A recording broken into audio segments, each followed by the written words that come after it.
Good evening, Happy New Year, and welcome to our first council meeting of 2022.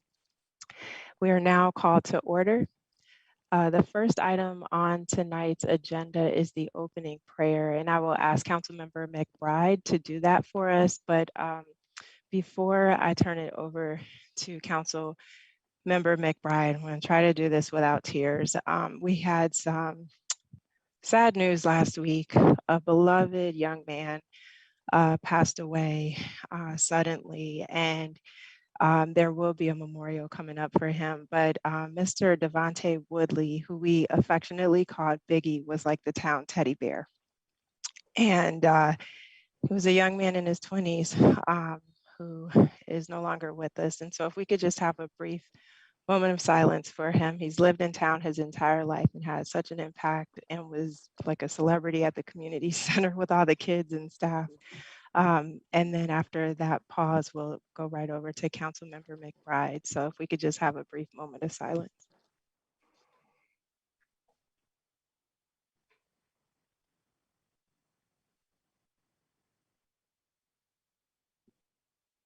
Thank you. Councilmember McBride. Amen. Good evening, everyone. Dear Heavenly Father, we thank you for this day. We thank you for this gathering of the new year, for all of the council members. I ask that you will bless us, help us to come together in unity and in strength. Help us to make wise decisions. Recording in progress. Help us to do the things that will honor and that will help the people in the town of Bladensburg. I ask that you will keep us safe, cover us under your blood, keep us safe from the COVID viruses and sicknesses and flu, anything that will damage us.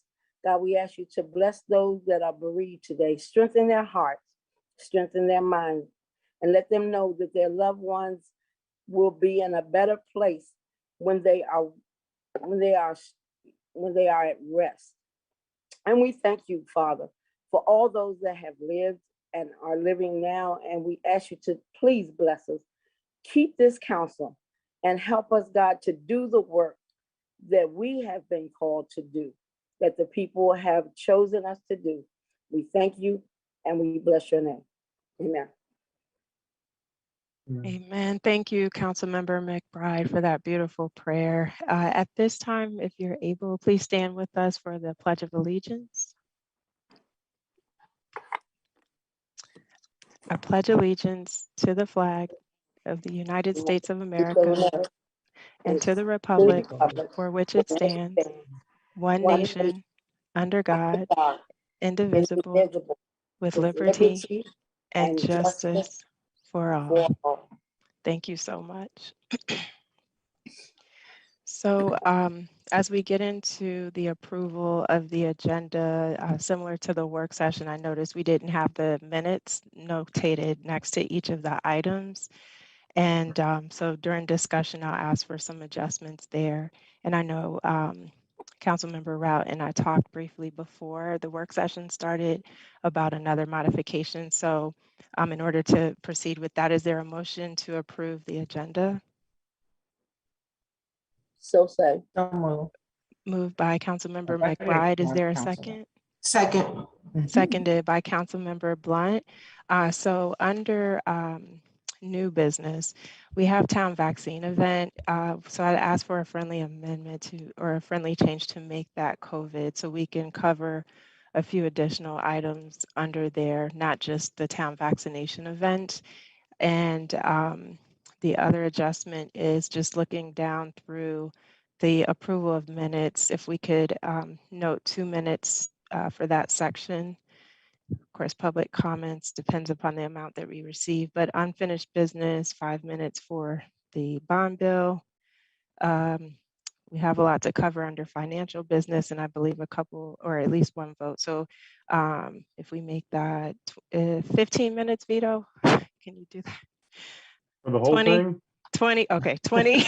It's a lot to cover. I tried. I knew he was going to say no. That was more of a joke. I'll play it by ear and try to keep it as condensed as possible, Mayor. No worries. And then under new business, if we could just note 5 minutes per item. And then staff reports are usually 3 minutes each, so that's a total of 15 for that section. And then council reports are 5 minutes each. So any other edits or any changes? Does that sound good to everyone?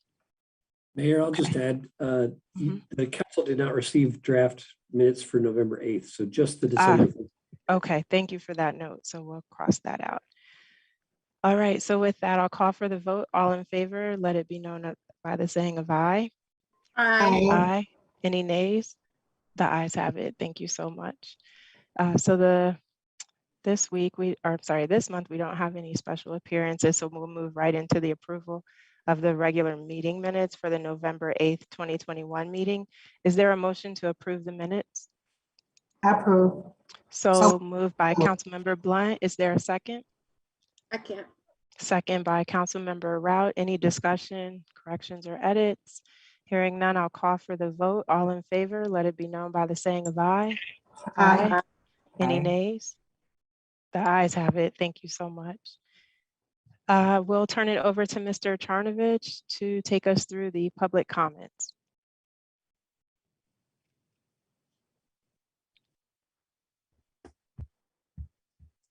Yes, thank you, Mayor. One moment, please.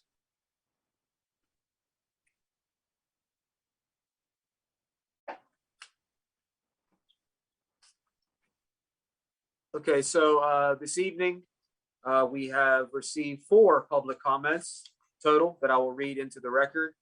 I'm going to read them in the order that by which I received them in my email. First comment is by Steve Whites. On January 4th, 2022, 48th Street flooded at the corner of Quincy Place. The right lane of Quincy Street flooded and water covered the corner of 48th Street. These streets can become even more dangerous due to several days of freezing temperatures due to possible ice on the streets. This street flooding has gone on year after year for many years. Prince George's County has said they need to replace a broken underground drain pipe, but it is complicated due to many underground pipes. When will this broken underground pipe be replaced?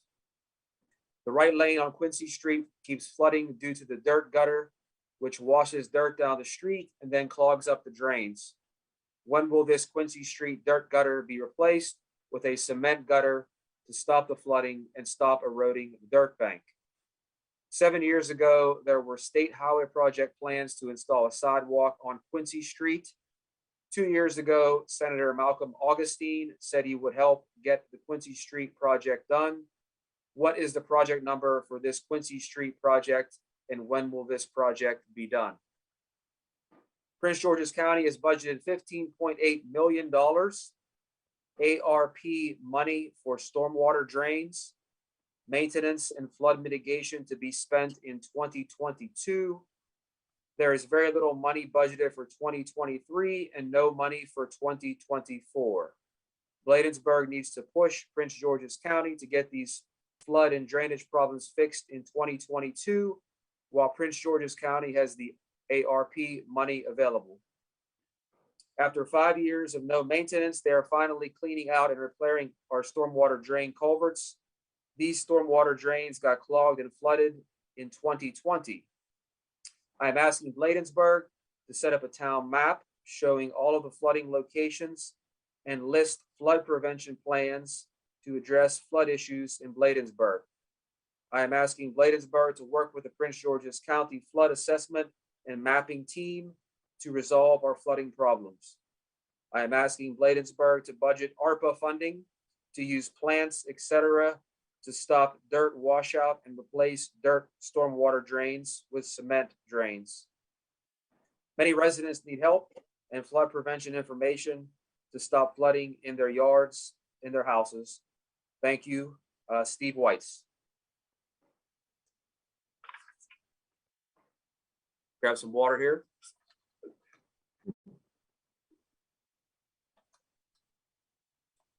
All right, our second comment is from Susan McCutcheon. Good evening, Mayor, Council, and fellow Bladensburg residents. I sincerely hope 2022 will be a better year than 2021. There was so much tragedy with few good moments by comparison. Our country is in great peril on so many levels. I ask everyone to become involved in activities from promoting voting rights to supporting legislation that concerns many important issues at local, state, and federal levels. This can start with becoming involved at the local level in the town of Bladensburg, including attending town meetings and serving on key committees. We cannot and should not depend on the council and staff to do everything for us on our behalf, and then level criticism at every turn when we have done little or nothing ourselves to improve Bladensburg. The same applies to state and national issues. Ignorance and complacency will be our ultimate downfall in so many ways. I applaud the council for holding meetings with town staff, businesses, and residents regarding how to spend American Rescue Plan funds.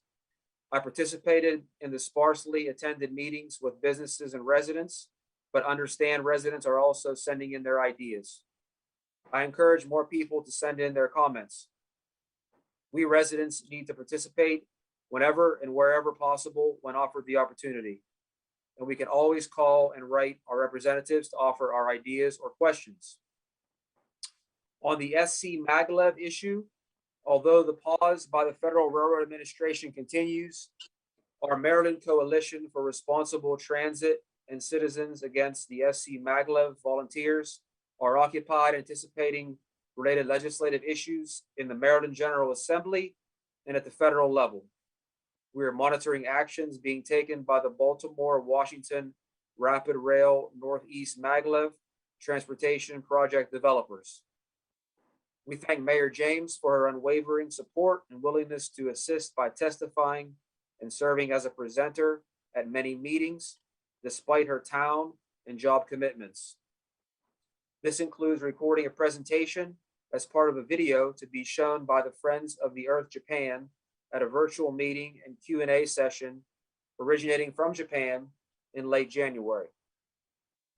Our work demonstrates what can be done by volunteers, regular people willing to put in varying degrees of time and effort to support various initiatives and to lobby elected officials to gain their support to address an issue of community concern without the persuasive powers of corporate big bucks.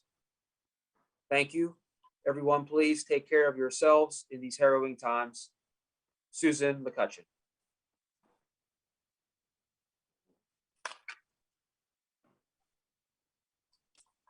We're halfway there.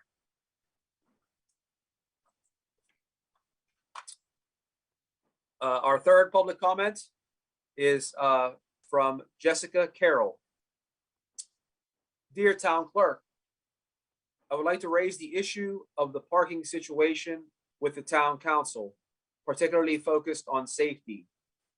As we all know, the streets are very tight throughout the town and many are quite full with cars. Cars are frequently parked within the yellow curbs, which are there for the safety and visibility of drivers. In particular, the intersection of Spring Road and 54th Place is very dangerous due to the parking situation and the lack of a stop sign. It is very difficult to see when turning, and worse when cars are frequently parked within the yellow no parking zone. Many cars speed through the street because there is no stop sign on Spring Road.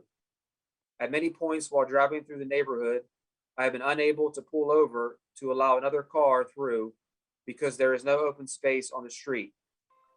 Furthermore, with the recent snowstorm, we have seen that it does not allow for adequate snow removal.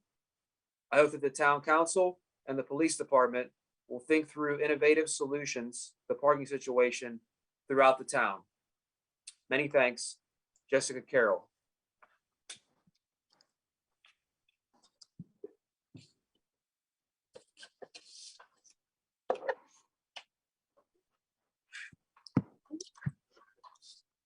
And our last public comment for this evening is from Mrs. Carletta Lundy. Dear Mayor, Town Council, and Town staff, regarding the town's volunteer application. I am interested in opportunities to stay connected. Although it is not posted, it is unclear what is the deadline to submit a volunteer application. I appreciate the opportunity at some point to submit my application as a resident of Bladensburg to serve on one or more of the town committees. However, at my last look earlier today, it's challenging because there is not enough information being provided for me to take a thoughtful and informed decision. I would not want to submit my application and later must resend it. So it would be beneficial and helpful if some of the information I'm sharing be considered and the application be revised. Prior to my departure from the Bladensburg Town Council as a Ward 2 council member, I expressed in writing to my colleagues and staff some of my questions and concerns regarding the volunteer application. At that time, I did receive feedback regarding my questions and concerns. So now I would request that if not done so prior to today, that members of our mayor and council look at the application and consider having the staff look at some of my areas of concern and consider revising the application. I am aware that everyone may not agree with the following, but no matter the past, we can choose to begin again. Currently, there is no term mentioned on the posted volunteer application for any of the positions. It would be helpful to understand when completing an application, what the expectation of volunteering for a position is. Is it for 6 months, 9 months, a year, 2 or 4 years? How long? There are no committee descriptions given for each area of volunteer opportunity and no meeting time, day detail information being shared, or if residents can choose more than one area of volunteer interest. Perhaps if the meeting day and time detailed information was mentioned, along with other pertinent information, then it would help in deciding about which committee to submit an application. However, you are being asked that, and I may understand why, but I will not assume, to give your education, professional background, your civic experience, volunteer work, memberships, offices held, among other information that is being requested. Whereas asking the above questions is allowable, I still hope the mayor and council, along with the staff, will keep in mind the benefits of having residents submit their application to volunteer, which may include but not be limited to the following. Number 1, to make an impact within the town. Number 2, to contribute to helping the town accomplish sustainable goals. Number 3, to do something you care about. Number 4, to have an opportunity to give back. Number 5, to develop new skills or provide an opportunity to enhance existing skills. Number 6, to get involved and meet your neighbors and fellow residents or connect with people you already have a relationship with. Number 7, to partner with fellow residents and be exposed to diverse cultures. Number That's 8. time. Sorry, I put a clock up at 3 minutes, so just wanted to make you aware of that, but I'm sure you didn't see it because you were reading. I apologize, Rich. So that was 3 minutes plus. Okay. I'm at the end. Miss- Can we just Mr. conclude? Charnovich, if you don't mind just emailing those to the council, I'm not sure if we received those. I think we got the other 3 public comments, but just if you don't mind emailing them so we can read the comments in their entirety and follow up on them. Yeah, Mayor, I received both of those at approximately 4 p.m. So Oh, I did forward those. I did forward them along, but we got them about 90 minutes before the work session. no worries. Thank you. If you don't have it, I can send again, but I did send them along earlier.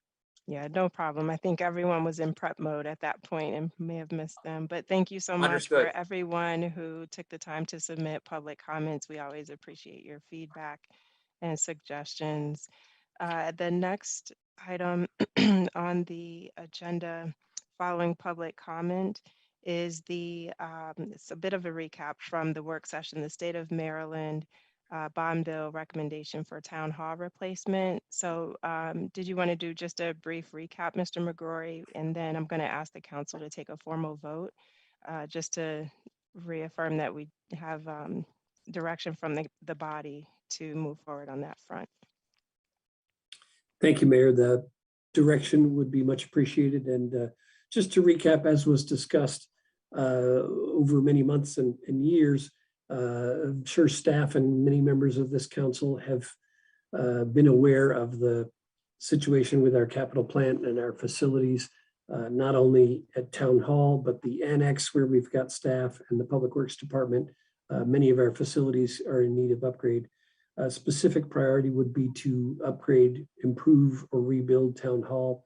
And the goal of this agenda item is to sort of put the wheels in motion to submit a bond bill before the state legislature to facilitate that request. It would require staff immediately to accelerate our conversations about this. We are all agreed that we need a new facility, but it would be actually getting down to the square footage, the style and type of amenities we would need to create. Oops, sorry, that's the 3-minute on cycle. Your time is up, sorry. No. I guess I've timed myself out, which is a fine segue to say, I think our staff is very capable of jumping into the mode of getting a bond bill together and at least, getting the initial paperwork in with the fiscal notes, et cetera. But there is work to be done on that. And the legislative boost from the council by its formal action tonight would be helpful in motivating us to make this our top priority over the next several weeks. Thank you. Thank you, Mr. McGrory. So with that, I'll entertain a motion from the council to proceed with staff and the town council moving forward for a state of Maryland bond bill for the purpose of the town hall replacement. Is there a motion? So move. So move. Moved Okay. by Councilmember Rout. Is there a second? Second. Seconded by Councilmember Brown. Any further discussion? Hearing none, I'll call for the vote. All in favor, let it be known by the saying of aye. Aye. Aye. Any nays? The ayes have it. Thank you so much. And we really look forward to moving this project forward. The next items fall under financial business. And so with that, we'll turn it over to Mr. Tonelli to take us through the fiscal year 2022 budget and then the fiscal, sort of the year in review, the ordinance, and then get into the fiscal year 2023 budget and tax differential and the budget process planning review. Okay, everybody hear me okay? Quick sound check, thumbs up, okay, good. We're going to review the financials. We are at the midpoint of the year, of the fiscal year, so we're 6 months in, so we have a good benchmark. 50% of the year has passed, so we can see how we're doing compared to budget.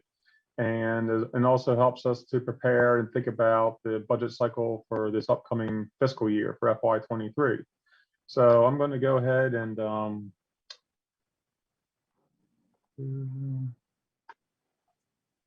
okay, so everybody can see this okay. I have this as side-by-side format just so it shows up a little bit better on here. What I do every month, what I have been doing is do a what I like to call is a financial dashboard. And I'm gonna start my own timer over here before Bob times me out. So, so I do like a financial dashboard. And this year, the major revenue items coming down here. And this is year to date through December, budget and variance compared to budget. And again, this is just like a quick dashboard, and also have the same items compared to this point last fiscal year, year to date. So you can see from the revenues that we are ahead of budget, and that is understandable because the property taxes, the real estate taxes are collected in December, along with the personal property taxes. A lot of the assessments from last fiscal year are filed this fiscal year. But we are, as you can see, very much ahead of where we were last year. So that's a good sign that the economy is improving. Income and other taxes, again, this is just a summary of the revenue. This is under budget, but that's because the tax filing deadlines aren't until April 15th, and then there's a 60-day extension out to June 15th. We don't see those revenues till towards the end of the fiscal year. Licenses and permits, close to budget. A lot of that is collected at the end of the fiscal year. That's a timing issue. The Fed, state, and county funding is the state highway user funds and also the state aid from the state aid for police. And I'll show you the detail of these. Again, I'm just going through a quick snapshot here. Service charges are under because $100,000 of this budget is for the traffic calming plan. I guess we could say that's going to be instituted soon. So far we don't have any revenues against that, but that is the bulk of the budgeted revenues there. And other revenues include items like fines and fees, forfeitures, and also for insurance reimbursements. We have restricted grants here. We did not have anything budgeted, but the CDBG grant carried over into this fiscal year, which is why we showed the revenue there. We were slated to complete that last year, but did not get completed until December 31st of this year. And then we have the fund balance transfer, which is the which balances the budget. So you can see we're 65% of the revenues have been received through December. Now we get down to operating expenses. Again, this is just a quick snapshot. We are under expenses with 46% of the budget expended. Remember that benchmark was 50% of the year. And you can see we're very close to last year. All things being equal, you can see that the numbers there between total revenues and expenses are within a few $1,000s. So we are pretty consistent overall. Then the next part of the dashboard is the summary by department. And this is the town has, I'm going to skip down real quick over here. The town has these departments that is we base our budget on, and you can see those here. The mayor and council is a department, town administrator, clerk, and finance. These four departments I call our general and administrative, or our support functions. And then we get into providing the service to the residents. That is public safety, public works, and grant funded opportunities. And again, these are presented in detail, and I summarize them on this dashboard. And you can see down here is the budget for each department and how each department is doing year to date compared to budget. Again, that 50% point is the is kind of like the target, I guess you could say. And it's the same info here. The revenues are summarized up here, and then I run it down by departments. So next 5 minutes exactly. Just going to run through some of the department financials. And also throw graphs in here. Everybody likes graphs.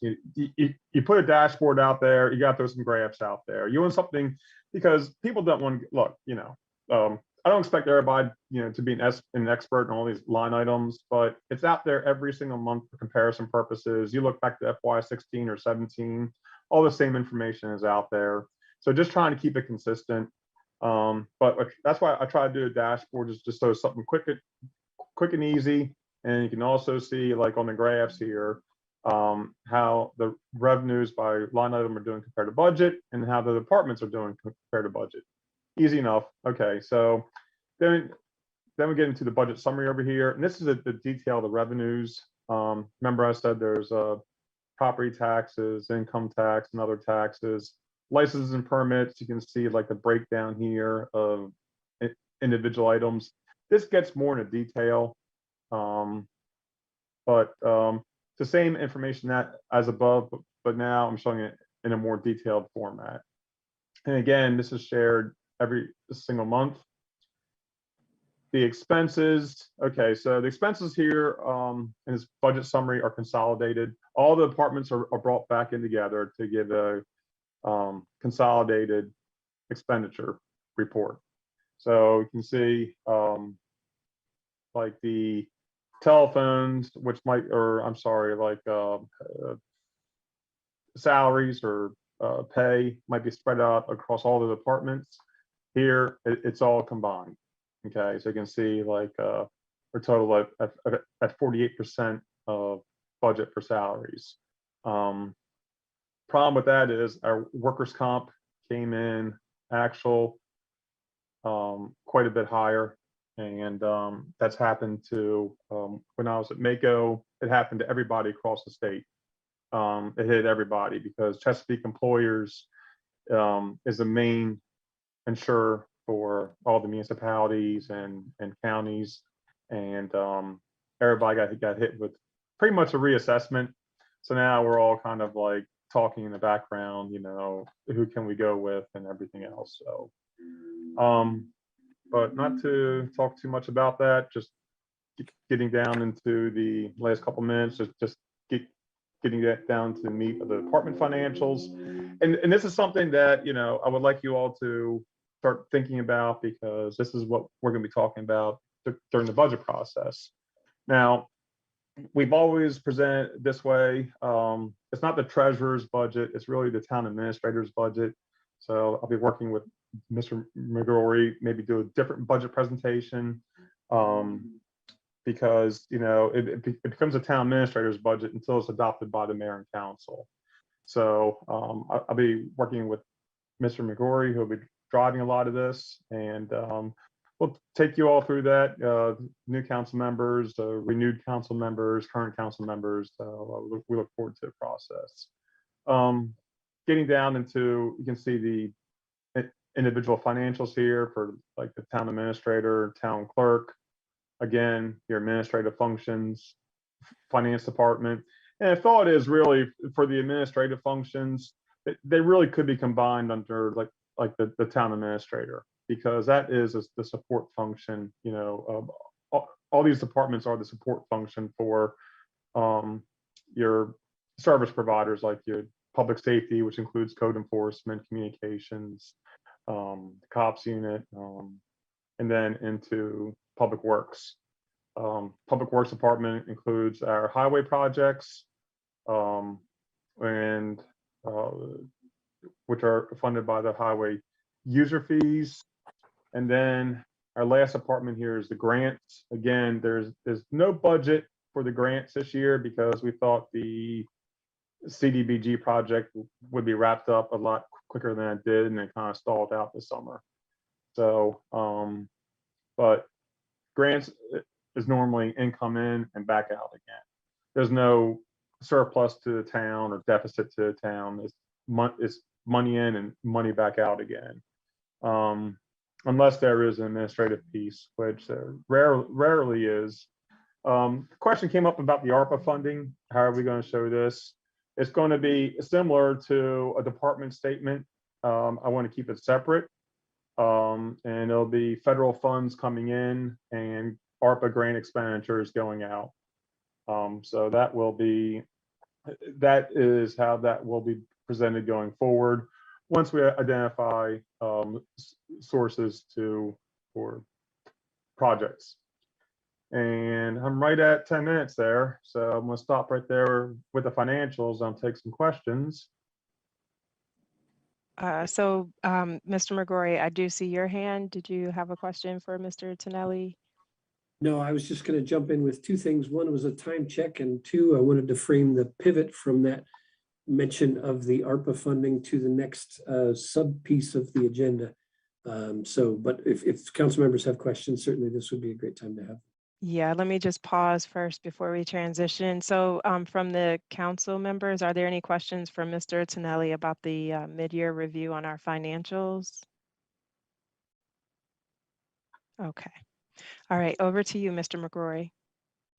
Thank you. So as Mr. Tonelli mentions, the ARPA funding we didn't have cash in hand. We now have 50% of that funding has been conveyed to the town, but we have not done a budget amendment. So obviously knew some number was coming and had an idea of what that number might be. The number had changed in a couple of areas when it was communicated to us through a couple of different government organs.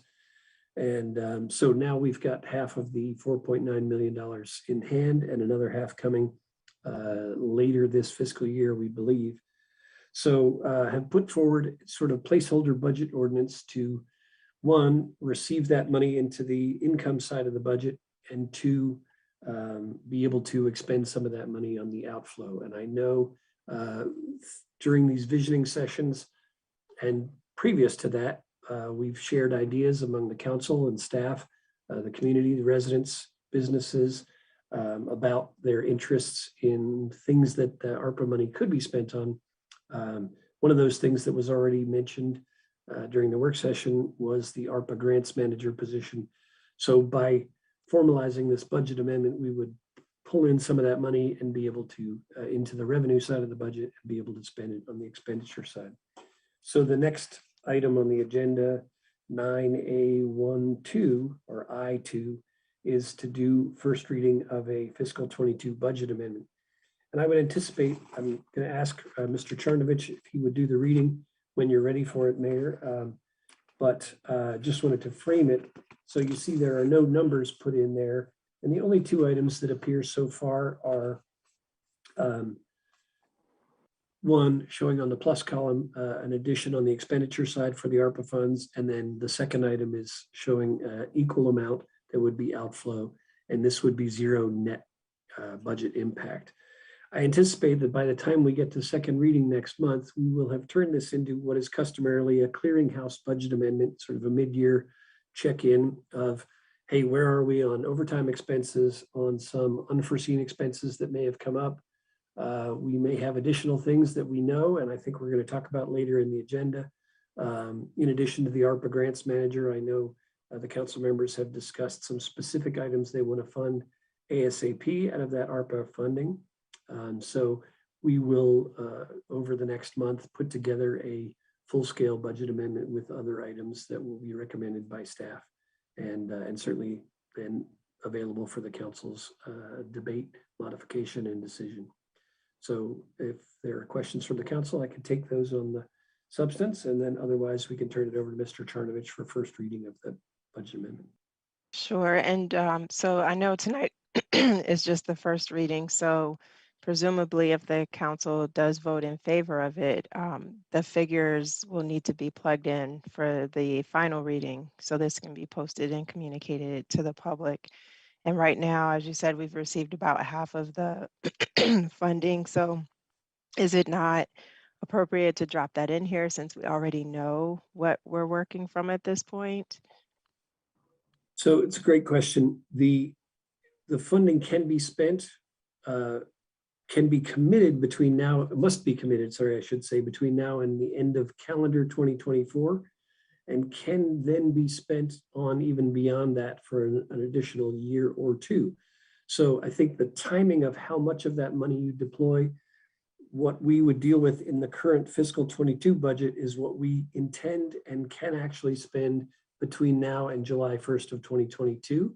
So whether we pull in 1 million out of that 5 million and spend another million in fiscal year 23 and another million in fiscal 24 and the final in fiscal 25, et cetera. So I think the timing is all to be determined, but if we have specific items, and that's not to say that this is the first and only budget amendment that we should do. And if we over budget on the revenue side and don't expend all the funds, obviously we can carry over those funds into a future fiscal year. Does all that make sense? Yeah, it definitely does. Thank you for that explanation. I see two hands so far. Councilmember Rout. Thank you. Let me lower my hand. Thank you. So I do have a question as it relates to what budget category it would be in. Would it be under a restricted, would it be under grants and it would be restricted for the purposes of ARPA? Mm-hmm. Or would it just be included in the you confused me when you said to accept it into a revenue, which, because there are specific, it's a grant that we received and it's specific allocations. I was under the impression it would be restricted and it would be under the grants line item. So why would it not be there? I just don't understand. Yeah, and so Mr. Tilley and I have talked about this. I anticipate there are different ways one could handle this from a budgetary perspective. The revenue side would presumably come in a specific line item under federal grants or intergovernmental transfers. What Mr. Tilley has recommended, and I fully support this recommendation, one opportunity would be to say, well, the money we're going to spend on police overtime, for example, or capital equipment for police could appear in the police budget as a budget line item modification there. We could put some under general administration for delivering health services, for example. We could put some under mayor and council for doing educational events related to COVID. Those are just some examples. Mr. Tinelli's recommendation, which I support, is to classify all those expenditures under its own category, basically creating a new department as ARPA. And that would appear in the budget over the next several fiscal years until this program ends and then fall off the budget. I see the advantage of that as being that the rest of your departments will all continue at sort of a steady state of the ebb and flow of annual funding, where you can compare it with prior years and over many years and project out into the future without receiving a sudden bolus of funding in one particular year. So again, does that answer the question? Thank you for that response, Mr. McGrory. Councilmember Brown, I see your hand. Yes, thanks. Thanks for that, and you may have already answered my question, but to Council Member Route's point as well, the that funding would it just go? I mean, in terms of the instead of putting it in the grant section for the opera, instead of putting it in the grant section, it would have its own kind of its own funding reporting specific to. Yes. So Right. again, I'll let Vito really jump in with a specific and likely more detailed answer, but And I before, would say, yeah, I'm Yeah. sorry, Mr. McGrory, just to jump in, because I know some conversations took place before you were hired. I know just one off the top of my head with Councilmember Route and just talking about the funding, once we knew what the old amount was, not the amount we actually got. But I was stressing, and from what I recall, she agreed, it's critical that we have this money completely separate from the other budgets that we have. And so we want to make sure this funding is audited and there's no issues or challenges with any of it. And so I believe that is why Mr. Tinelli was proposing to put this as a separate budget so that it's not being confusing because it's captured under the other departments. And so, I just want to make sure my colleagues still feel the same way. I know some of us, again, had separate conversations about this last year, and just out of extreme concern, want to make sure that it's as transparent as possible, not just for us, but also for the residents, because we publicize the information, we make these reports available. We want to make it easy for them to follow along and follow the trail in terms of where this money is received, where it's being spent from, and specifically what the uses are. So, but I just wanted to jump in with that, but I know you were asking Mr. Tinelli to clarify further. Mr. Tinelli? And that's correct. I mean, because of the amount of funding, it's going to be subject to a single audit, which the program is going to have its own separate audit. And it's easier if and there's going to be reporting requirements to the feds too. So this is going to be down to the penny, of course. And on our side, for presentation side, for budgeting and financials, what we do internally and externally here, it will be its own department because we have to try to, right now, the funds are in a separate account. I mean, the funds right now are not even commingled. I mean, they are in our investment account with the state in a separate account. So just things like that. And it's, I guess what would help is as we get closer to identifying projects, what we're going to do with this, we can go ahead and start building a chart of accounts and how we are going to properly show this, once we get direction from the mayor and council. And that, again, just makes it that much easier for the reporting so we can clearly see what line items these expenses are going to. But I don't want to go too long. I want to get over to Councilmember Blunt. I saw her hand. Yeah, thank you, Mayor. You kind of answered my question, but I know we're going to hire a Arpa grant manager. So what type of input would he have? Maybe he might not want to do it that way. Would he have that option to do it his way, or collectively? How would that be done if he decides this is not the way he want to go, because it's not best for the town? I'm just for clarification, like you said, and transparency, because I'm saying the money already spent and we haven't done anything yet. Pretty much, that's all I'm saying.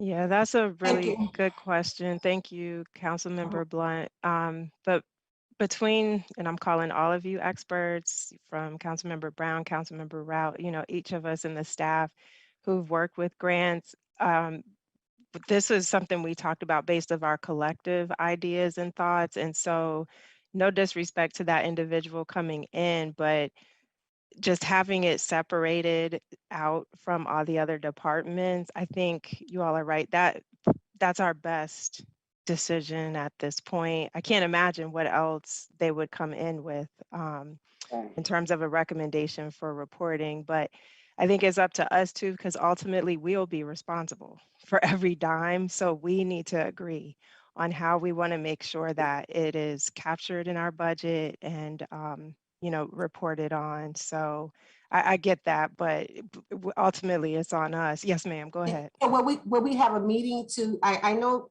that Vito and Bob has been talking about it, but we have a meeting collectively to even know where they want the money to go. Because I don't know, I'm hearing what you're saying tonight, but would there be a meeting with the whole council just to discuss every bit of that dollar from beginning to ending? Absolutely. And that is part of the process we need to go through. So we gathered input from staff, and then we did the businesses and then the residents. So the staff will get us all those notes. Okay, And great. then we are great. going to have to sit down collectively as a council and meet to prioritize. So no, that hasn't happened yet. And so they're really focused on how to report out, on that money, how to capture it. They're not getting into the weeds on how it should be spent at this point. And even with that grants manager, we'll obviously want their input, but again, ultimately it's our decision. After hearing from our stakeholders, hearing from residents, we have to be responsive to the needs that they've put forth. And so we'll put that plan together as a team. Okay, because I wasn't part of the meeting, so I would love to see what everybody would like to spend their money on and notes. And I think Bob McGorry said he would send out us notes on all the meetings to let them know what everybody decided.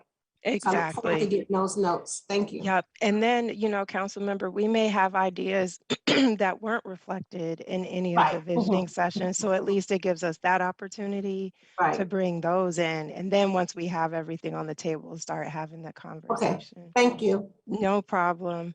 Mr.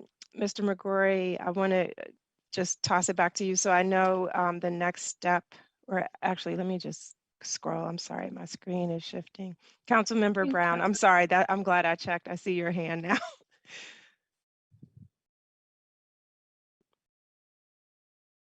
Looks like she took her hand down, Mayor. Okay, sorry, the boxes are shifted on me, but okay, no, I said thanks, Mayor. I'm sorry, no, I said thanks. I didn't have my mute on. Just real quick, that's well said.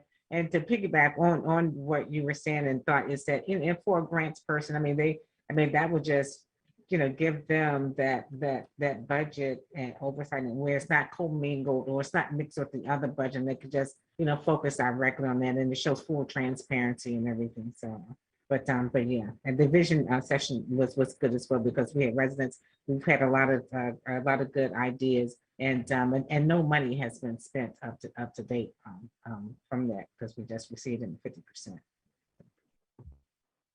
Right, thank you for that, Councilmember Brown. So Mr. McGray, I think that's all the hands. Let me just scroll. So the next step you were proposing was the first reading of the ordinance. So do you want to move forward and have Mr. Charnovich proceed with the reading? Yes, that's exactly the path. And I'll just qualify that when you hear him say mystery number or zeros or number to be determined later in the ordinance, you'll understand that that's a placeholder for the specific numbers that we're going to pull in by next meeting. Mr. Great, Charnovich. thank you. Mr. Charnovich? Yes, thank you, Mayor. So this evening, we have a first reading that town staff is presenting for a budget amendment ordinance. It would be ordinance number 1 of 2022 for fiscal year 2022. It is an ordinance to amend the operating budget of the town of Bladensburg, Maryland for the 2022 fiscal year, July 1st, 2021 through June 30th, 2022. Whereas the town administrator of the town of Bladensburg has made a request to the mayor and town council to amend the FY22 budget to reallocate funds as part of this fiscal year. And whereas the mayor and town council have determined that it is in the best interest of the town of Bladensburg to grant the request of the town administrator, and whereas the mayor and town council of the town of Bladensburg have determined that it is in the best interest of the town to pass this as a budget amendment ordinance at the February 14th, 2022 town council meeting. Now therefore be it enacted and ordained by the mayor and town council of the town of Bladensburg that the following amendments are made to the general operating budget for fiscal year 2022. Number 1, increase intergovernmental federal reserve by an amount to be determined for ARPA American Rescue Plan Act funds. Number 2, create a new budget expenditure category for ARPA American Rescue Plan Act funded in the amount of, at an amount to be determined, and the net budget impact is $0. And be therefore enacted and ordained that upon passage, this ordinance shall be authenticated by the signature of the mayor and town clerk and shall be recorded in a book kept for that purpose. In addition, this ordinance shall be published by posting a certified copy of it in the town hall for 10 days following its adoption pursuant to Article 2, Section 209 of the Charter of the town of Bladensburg, Maryland, and will be effective the 14th day of February, 2022. Great, thank you, With Mr. that- Charnovich. Oh, sorry, go ahead. No, you're welcome, Mayor. I was just going to say with that concludes the first reading. Great, thank you. Thank you, Mayor. And then the next item is the fiscal year 2023 budget. Mr. Tonelli, we are coming back to you, I believe, for this one, or is that you, Mr. McGrory? Well, I'll just kick it off to say that I very much look forward to participating in the front end of the budget process. As was mentioned, I came in, I think I was hired at the last, what was intended to be the last action item at the June meeting in 2021. When the budget was presumed to be adopted, there were some changes made over the following week, and the budget was adopted in my first full week on the job. So I'm really looking forward to working with the staff and the council to tease out their recommendations for the content of the fiscal year 2023 budget. And in talking about this, as I think was previewed at the last work session last month, Mr. Tonelli had requested to put in an info item on the tax differential. And as we talked about it, we really kind of fleshed out all of these items that have been under this category because the tax differential gives a great window into the budgeting process and the difference in funding between county government and town government and where they overlap. So Mr. Tennelly's got a presentation to that effect, and with that, I will turn it over to him. Although I see a hand up from Councilmember Rout. So hold on for us, just a quick moment, Mr. Tonelli, Councilmember Rout. Sorry about that. I didn't see your hand. I need to keep It's scrolling. okay. I'm not following, and maybe I'm just slow. If we are increasing the budget and adding a budget expenditure category, then the budget impact would not be zero. It will be amount determinant because the budget would then increase, or am I wrong? I just don't understand. Mr. Tonelli, maybe you can help me, Mr. McGrory. I'm really lost. Mr. you. McGrory, I see your hand. Yeah, so it's a net impact of zero. So in other words, as with the budget, you are budgeting income. So say you pull in $200,000 this fiscal year of the ARPA funding into the plus side of the revenue side of the budget, and you're pulling out that same amount, 200,000. That is the amount you intend to spend this year. So it's an equal amount. So the net budget impact is zero. There is an effect on the budget. There's numbers added here and numbers added there, and there will be a bunch of those, but the net effect is zero, if that makes sense. Thank you. Does that answer the question? Okay, great. Thank you. Mr. Tonelli, back over to you. Sure. We'll talk about the tax differential process. I haven't presented anything to the council about this. And I did a presentation, I think 3 or 4, maybe even 5 years. I think it's 4 years ago about this. And so I think it's a great topic. It's a topic that helps the residents, and I'll go into it. Set my timer, Mayor, so I don't go over. Because I can talk and talk and talk. So, okay. Since we just talked about budget, this gets into why we talk about tax differential. I like to say Bladensburg is a service-oriented, is similar to a service-oriented business, meaning that those areas in orange are our FY22 expenditures by department, and those are the town services that are provided. With public safety being the largest chunk, almost 2/3 of our budget goes to public safety, and public works, which is another sizable portion of the budget. And those items there in blue are, again, the general and administrative support functions to provide services to the town. So you can see 81% of our budget is to provide direct services to the town. Now, and as I said, public safety, we have 24/7 police patrol, 24/7 911 dispatch center, code enforcement and community outreach. Public Works is responsible for the maintenance of our roads, trash collection, and also for street lighting. And other things that are into the what I call service oriented expenses are our community services, meaning our grants and programs and community activities we provide to the residences. To the residents, and also support to our volunteer fire department. And we do this because as a municipality, we can provide the services better since we are closer to the residents. Now, what we talk about with the tax differential, this is from the county and just highlighted a few areas here. And these are the main points. The tax differential is used to reduce the county government portion of the property tax bill the residents are paying for services that the town already provides. So, and this does not affect the revenues coming into the town. This is strictly what the residents and business owners pay on their tax bill. The tax differential lowers the county tax rate the residents are paying and the businesses are paying, so they're not taxed twice for the same service.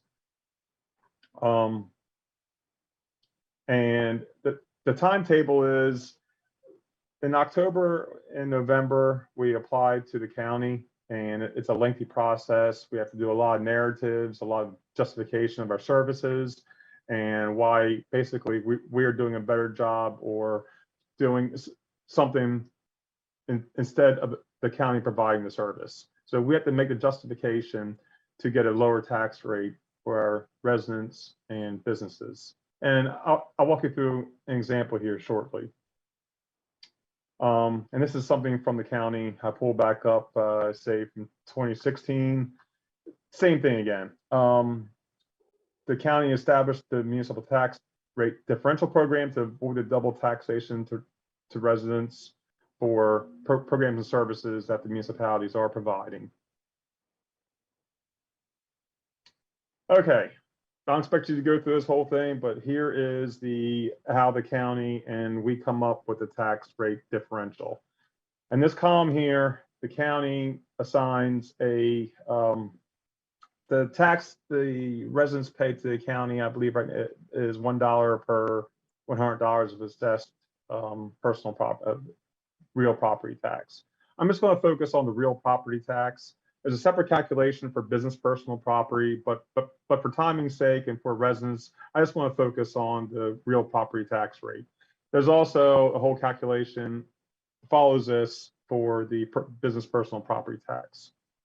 So the county assigns a value of their tax rate to provide public works, which is for engineering, the cost of public works vehicles, for human services, and then you get into the police services here, which is police dispatch, patrol, volunteer fire department, and a small area down here for animal management, and also for street lights. So the county takes a look at their budget and assigns, and they back out the overhead costs. So it's just direct costs to provide these services. And then we say, hey, as a town over here, we are providing the same services. Okay, so we are providing 100% of public works. Human services, we're providing 20% because we do community services, and it's based on how much you do in certain areas and everything for qualifications. We do 100% of police dispatch and so forth. It goes down. Volunteer fire, we could contribute to the fire department, so we get a tax differential there. Street lights, even though we have our own street lights, it's based on the street lights per capita. I believe we have 482 street lights, and that's divided by the residents, and it goes into the calculation. So anyway, it comes down to a rate here that the county says this is your tax differential. It's used to discount what the residents pay on their property taxes.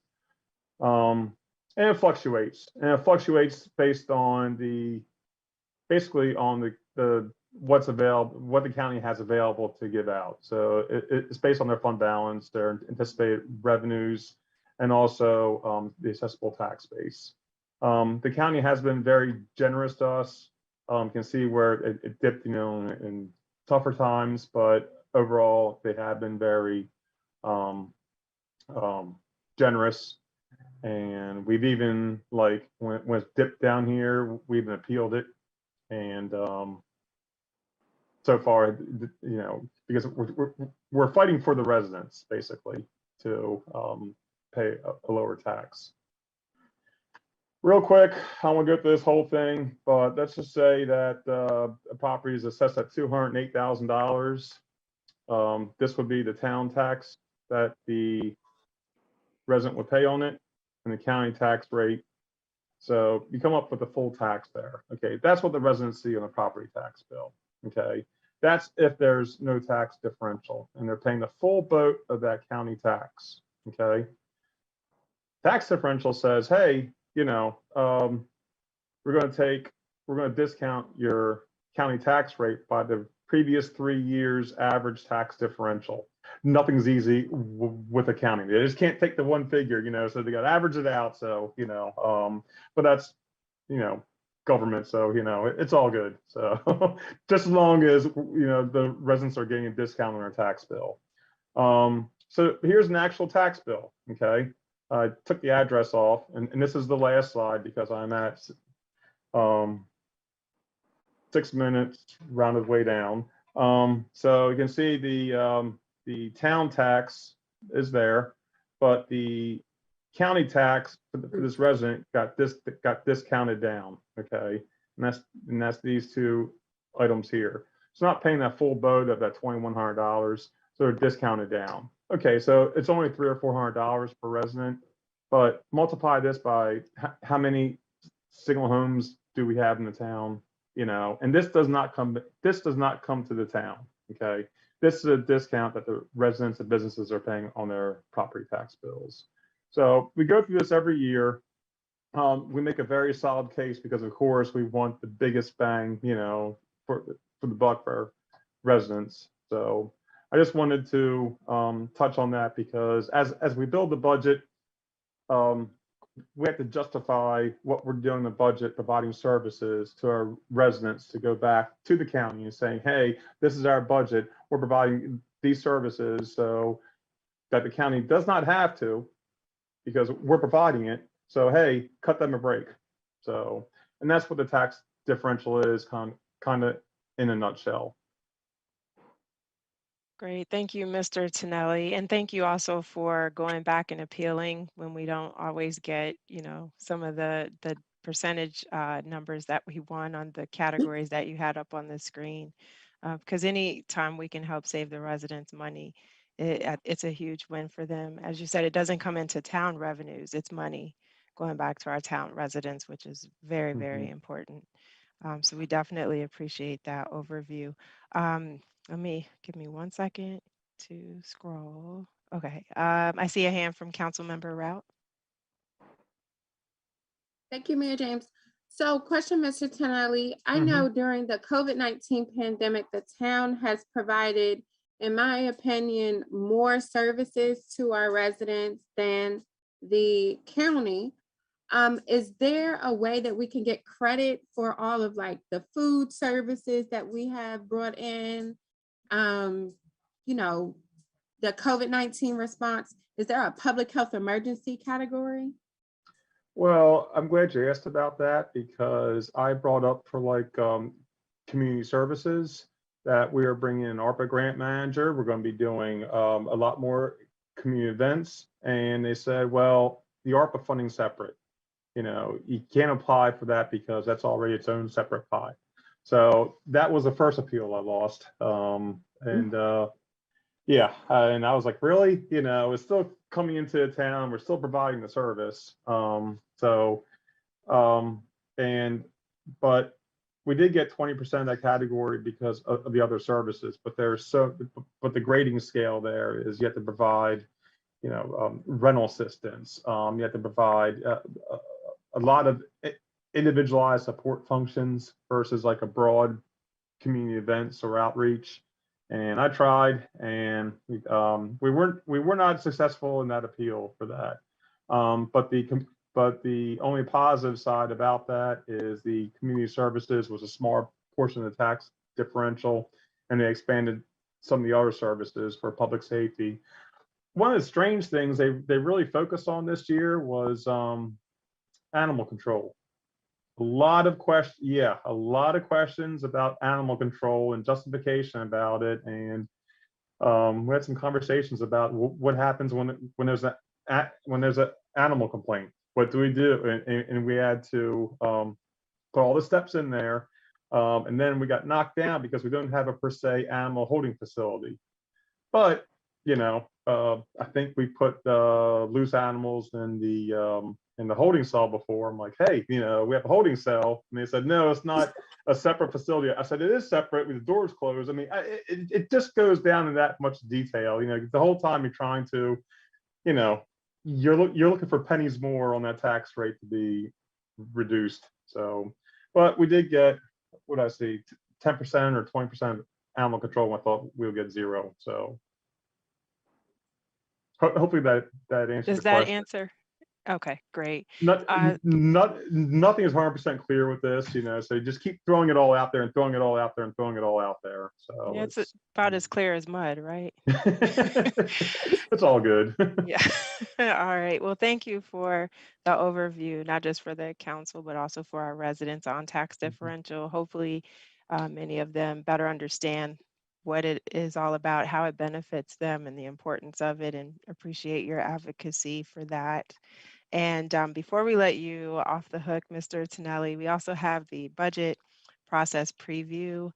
So if you want to just at a high level talk through what we need to be thinking about going into the spring, our many budget meetings and so forth, and that timeline, just we'll turn it over to you. Okay, Bob, do you want me to take us on, or do you want to take a lead on it? I'll jump in with a couple sentences and maybe we can leave it at that, given the hour. I think the intent of putting this on was the natural conclusion of this is not only working as a budget modification for the fiscal year we're currently in, but starting the budget development process. So this is when, as we look at the mid-year reports and see how well did we do in estimating what we were going to be spending money on a year ago as we were developing last year's budget, as the town was developing last year's budget. And then the modifications that come out of that in planning for next year's budget. So over the coming month and 2 months in particular, I'll be working very closely with senior staff and taking into account the very lively discussion among all the staff and the citizenry about the ARPA funding visioning sessions. And working on the budget development process. So by next month or within the next 90 days or so, you'll have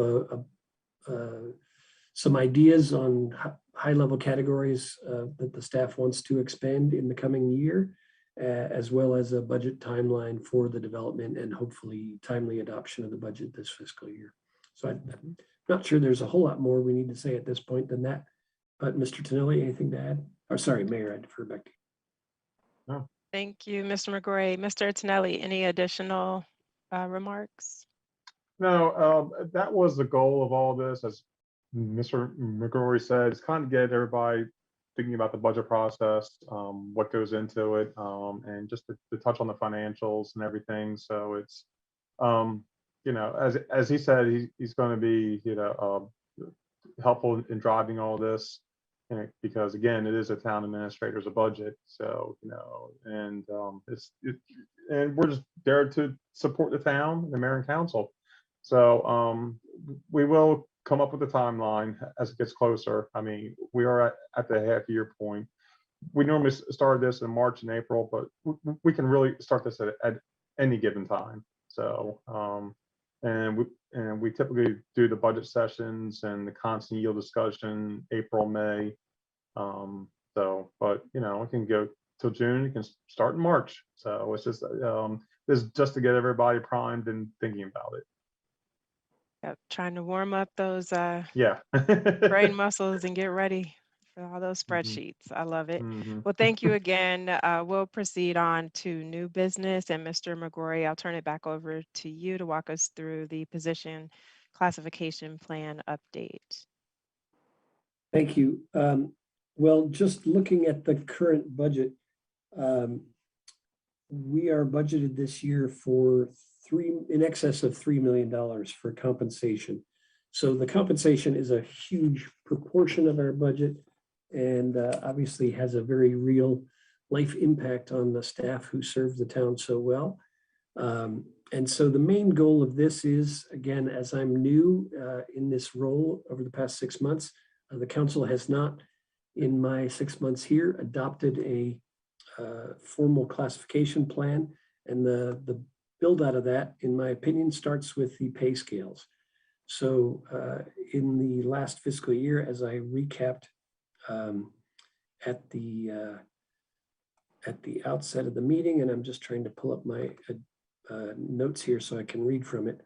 But as I described at the work session, at the end of last fiscal year, the council approved a retroactive cost of living adjustment for fiscal 2021, retroactive merit pay for fiscal year 2021, a COLA for fiscal year 2022, that is the current fiscal year, and a supplemental increase for sworn police officers of 2%. So all of those changes were incorporated after the budget was adopted into the pay scale that was presented. In addition, built into the budget were the presumption that the town would reclassify the deputy chief position from a captain to a major. And in my subsequent discussions with the chief, that was not intended necessarily to have a fiscal impact or a change in classification, but was meant to basically swap out the captain position and rebrand that as a major position in parity with what's done in other jurisdictions and to help us in recruiting that position. And you'll recall that our current chief of police was brought in as the deputy chief. So the pay scale that's in front of the council has an orange highlighted item for the deputy chief. The ARPA position was added subsequently after the fiscal year started. So that's put in as being on the same pay scale as the sergeant position. And no new, given the parameters of that, no new column was needed for that. And the director of public works position was put in with an advertised starting range. And that required us to put in a new 44-step or 45-step scale for that position.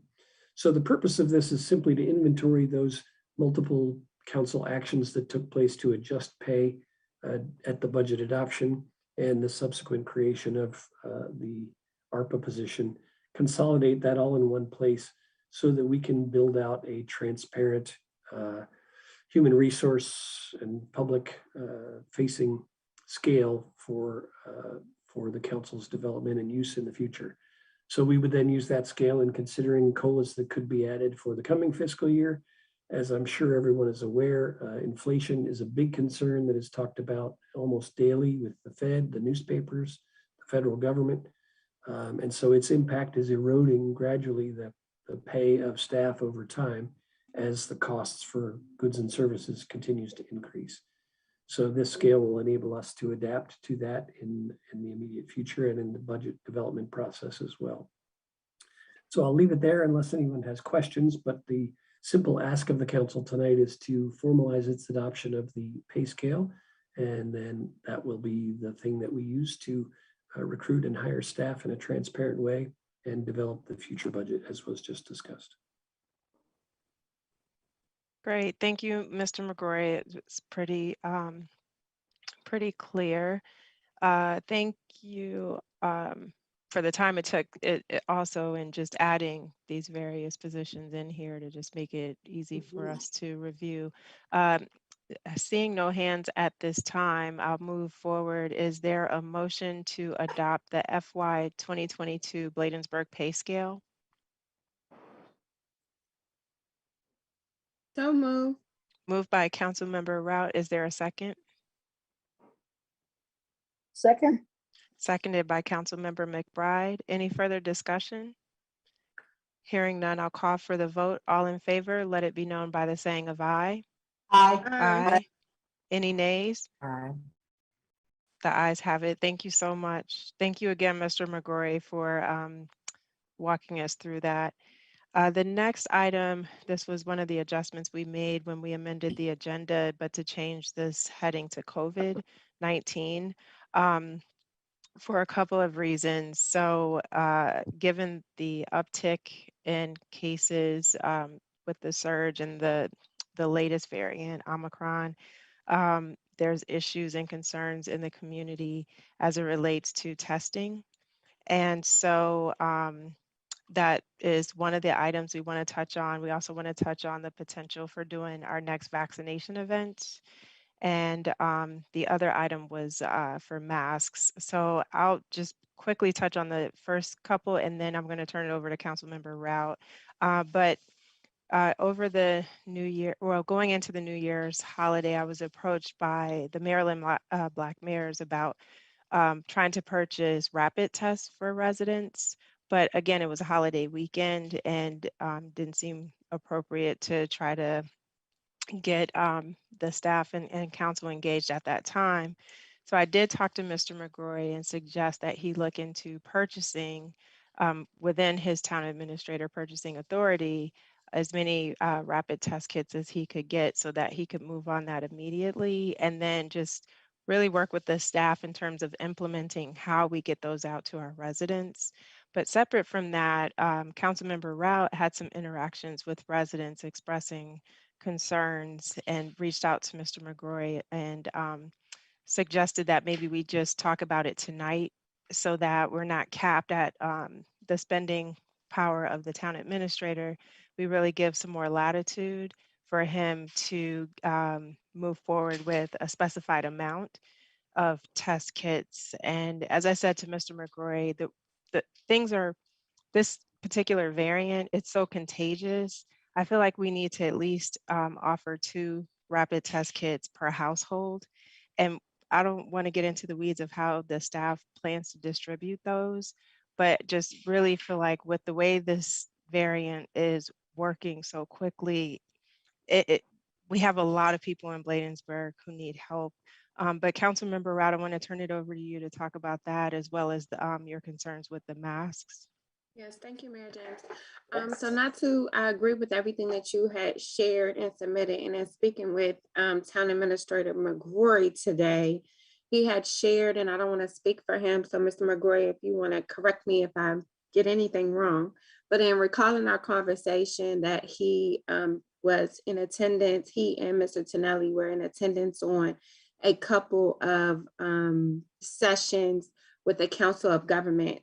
And there's a particular vendor that's used widely, and we could possibly piggyback off of that vendor, which in my opinion is a good vendor because our neighboring county, Montgomery County, piggybacked off of DC's contract. And so in my experience in working with vendors in DC, there's a particular reason why DC leaders, the school system chose this particular vendor, because if we choose to, we can be able to track the test kit through an app. So let's say Jocelyn gets this test kit, we can be able to track the data as it relates to texting positive or negative. I spoke with Councilmember Brown today as well, and she and I are very concerned because there are a couple outbreaks in our community, as you shared, Mayor James, and that testing is just really hard to come by. A lot of residents have reached out to me as early as today to say, hey, council member, do you know where I could get a test? I tried the library, was unsuccessful. I went to Bunker Hill, I was unsuccessful. Our family just really need a test. And so we have this American Rescue Plan funding, and if we could respond to our residents' needs, I think that's what we're here for. As Mr. Tonelli shared, that's our service that we're doing with our community engagement. But I think that we need to move forward, not just test, we need to be able to have residents protect themselves.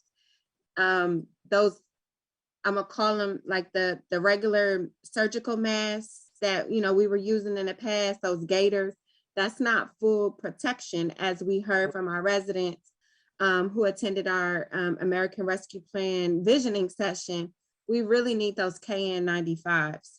And so I am proposing that not only do we give out the test kits, but we also give out those KN95 masks, which could be a little costly to a resident who's, really penny pinching or really just trying to stay afloat. Those quality masks are what's going to keep that virus out of our municipality. So I am concerned that those two costs is going to bring Mr. McGrory over the threshold. And so not only should we be getting out those test kits, but I want to also say we should be able to send out 2 KN95s per household. So I just think that the council should consider this, given we have the Omicron and Delta variant that's coming together and doing this great thing. And then we also have the IHU variant that's in France and it's on its way here. Thank you. I yield back. Thank you, Councilmember Rout. So are there any questions from the rest of the team about what you just heard from either of us? Councilmember Brown, I see your hand. Thank you, Mayor. And also thank you for that, Councilmember Member Route, because, and just to be really short and brief, but just in support of, because with the variant and here in Bladensburg, and then when they say that there are masks and kits available at certain places, and then by the time you get there, they're all gone. So I think with this American Rescue Plan, with the funding, especially attacking it or addressing it at the front end like it's happening now, and being able to release and allocate some of those funds to help our residents, each household with that, contactless, with the mailing of those test kits and masks. So I just, it's just it's just critical, I think, and we have 50% of the funding, so hopefully we'll be able to help out with our residents with this funding immediately. Thank you, Councilmember Brown. I don't see any other hands at this time, so would ask, is there a motion to authorize? And I'm sorry, before I go there, Councilmember Rout, did you and Mr. McGrory discuss a particular dollar amount, or, okay? No, ma'am, I don't know the actual dollar amount. When me and Mr. McGrory got off the phone today, I just sent the information or the test kit that he was familiar with. So no, I'm not sure if he has any additional information. Okay, thank you. Mr. McGrory? Thank you, Mayor. So I think I can't remember whether my background is blurred or not, but if you can see these, I can't get it aligned with my face, so I guess I must have the blurring on, but this is one of the test kits. It's not the one that was covered under that contract. But we did order some test kits for staff use because we have had an alarming number of cases and an accelerating number of cases in the past month and even in the past week among the staff. So this gives me an opportunity to say, please don't come to Town Hall. Town Hall continues to be closed, and I'll reiterate that under my staff report as well. But we did also get some KN95 masks, 4 cases of those. So we have been ordering them for staff use, and so got the pipeline warmed up for this mandate. The other thing that I was going to hold up in blurry fashion is a copy of Resolution 04-2020, which relates to the state of emergency and authorizes the town administrator to take such actions as may be necessary. And in addition, the charter also gives the town administrator some latitude with emergency spending discretion to exceed the customary limits, in this case, $10,000. So all those things work together, plus the piggybacking on another competitively bid contract from another larger jurisdiction, in this case, the District of Columbia or Montgomery County, should enable me to have a good amount of flexibility. So rather than getting too far down into specifying the specific numbers or dollar amounts, you could quantify X per household as an estimate, taking into account there are some vacant, households at any given time, vacant apartments, vacant houses, et cetera. But if you want to specify a number per household, we can take that into account, put in a preliminary order for, say, 75% of that to get that started, and then reload that as demand picks up and as we get the distribution end settled. So I don't have any problem implementing the council's wishes if you want to put some general parameters on it. But I don't think you need to get too specific. So I'll leave it at that unless there are questions. Yeah, thank you for that reminder, Mr. McGrory, and I think that makes sense. And by show of hands, does that make sense for you all if we could come to agreement on the quantities per household? Does that work, Councilmember Blunt? Okay, Councilmember Brown, is that okay with you? Yeah. Okay, all right. So my recommendation with the test kits was 2 per household because there's usually 2 test kits within each set. So theoretically, that's 4. So if a family, does test positive, then they can go and follow up with as necessary and either get, the PCR test or the other test as needed. And then when it comes to the masks, in my notes I had from Councilmember Rout, she was recommending 2 KN95 masks per household. Did I get that right? Okay, so 2 and 2. So is there a motion to authorize the town administrator to proceed with purchasing KN95 masks, 2 per household, and then 2 rapid test kits, again, 2 per household for Bladensburg residents? So moved. Moved by Councilmember Brown. Is there a second? I'll second. Seconded by Councilmember Blunt. Any further discussion or comments? Yes, Very- there's a little Coun- further discussion there. Yeah, there's a little further discussion. In terms of the sink kits, I guess there's a vendor already that we're purchasing from. Is there a particular one that we should purchase, or, you know, as for the under the American Rescue Plan Act? Yeah.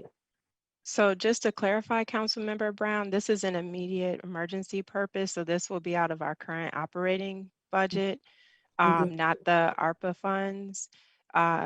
And, you know, we can look down the road in terms of reimbursing from those funds if appropriate, because that would meet the criteria, but we don't want to wait because, again, we just had the first reading tonight of the budget ordinance to adopt the ARPA funds into the town's budget. So if we wait, Okay. you know, for that second reading and then wait for the grants manager to be involved, we would be really holding up our ability to respond within an emergency. So the idea is that Mr. McGrory would proceed now with getting these items if there's agreement from the council. Okay, maybe I was just a little confused because I thought since we have 50% of the funding that we can start spending the money, but So we, I didn't think for the grants. I thought it was the town's wishes to have the grants manager there to help manage it, but I didn't realize that we could not, for this emergency purpose, we could not start spending that money. But if not, you're saying that the town would be, I guess, kind of reimbursed. right, Once right, we because start it spending does, money towards- exactly, yes. But at this time, just based on our procedures and following the policy for passing a budget ordinance, even though we had the first reading tonight, that second reading won't happen until the February meeting. So if he's trying to purchase this week, legally, we're not authorized Right. to use those funds just yet because we haven't Okay. formally received them into the budget. Okay. Okay. Any Thank you. other, yes, no, glad you brought that up. Councilmember Rout? Yes, so, I mean, so when we do the second reading, the second and final reading, would we then make a motion to journal some of those expenses? Because I know there's been expenses that we have had, like the gift cards for the incentives. So we would just journal all those expenses back, right? Okay, I just That want would to be, make sure. yeah, that would be my understanding that once we have that administrator in place for the grants manager, then we can start talking through those conversations and bring all the expenses that we have incurred up to that point to identify if there's agreement for doing just that, to push that under the ARPA funding, basically reimburse the town for those expenses. Okay, thanks. Mr. McGrory, I see your hand. Yes, Mayor and Council, I was just going to add to that and partly responding to that question. So one, the clock start when the ARPA legislation was passed made funds eligible for funding under that retroactively back to, I believe it's March of 2020. So, or sorry, 2021. So expenses that we've incurred going back that far are eligible for reimbursement. So we can work, we'll work up a fully transparent accounting of all that. So you'll see how that impacts the current year's budget. But that is not intended to stop us from expending funds prospective to receiving the first tranche of those funds in, I believe, August or September of last year, and the second batch of that funding now. So we can and are eligible to already spend that money. And as I mentioned, the authority that I have to continue spending that money but the council's direction to do so is very, very helpful from a procedural standpoint and from a transparency standpoint. So if you say do X, that's great, because then we all know as a team we're working together. And then the last piece of that, just a back of the envelope calculation, we have roughly 3,800 households, including nearly 2,700 apartments, 800 single family homes, and 200 so condominiums, nearly 300. So all of those at $11 times 2 per unit cost for the COVID test kits, and the incremental cost, it's going to be all in less than $100,000 for everything you've anticipated in this motion. So I just wanted to give you a ballpark of what the number is when we put the rubber to the road. And that's at the market rate for the mask cost that we've already incurred. And we may be able to do better than that with, the test costs that we've already incurred with the bulk purchasing benefits of scaling up our orders. So it would presumably not exceed $100,000. Okay, thank you for that, Mr. McGrory. Councilmember Brown? And just the last thing, so with the KN95 mask, are we just on adults or adults and children? Yeah, my understanding would be for adults, because if we're doing it per household, you know, I think that would make the most sense. And even if there are children in there, I don't know, I feel like you got to protect the parents because they're the ones caring for the kids. Yeah. So I'd rather send 2 Yeah. of those versus 2 child size masks and not have the parent covered. But if others And have it other makes sense, thoughts on because that. even with the 4 kids for a household, because you figure by the time if like 1 or 2 people test positive, and if if you have more people in your household, then it's prudent for everybody to get a test, because at that point at least 1 or 2 people have tested positive. So and then they have okay. So. Great, thank you. Councilmember Rout.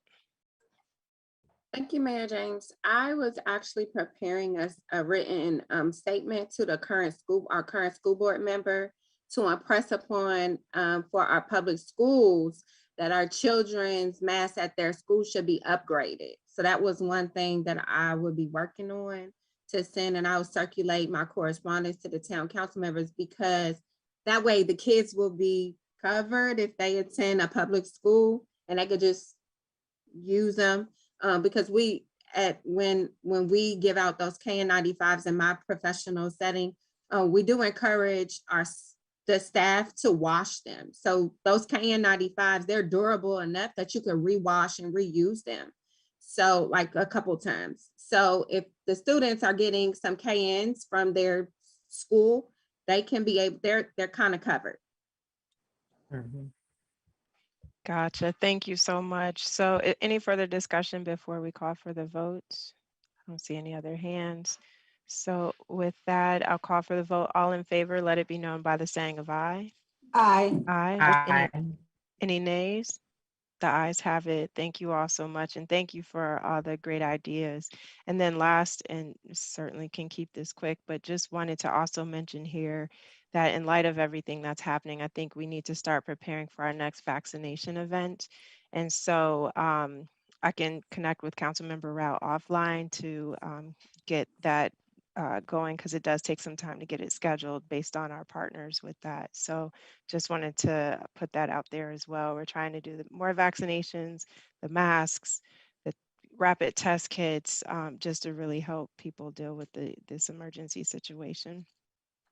And so that completes new business items for tonight. We're now into staff reports. And so I'm sorry, I was looking down. I see another hand. Councilmember Rout.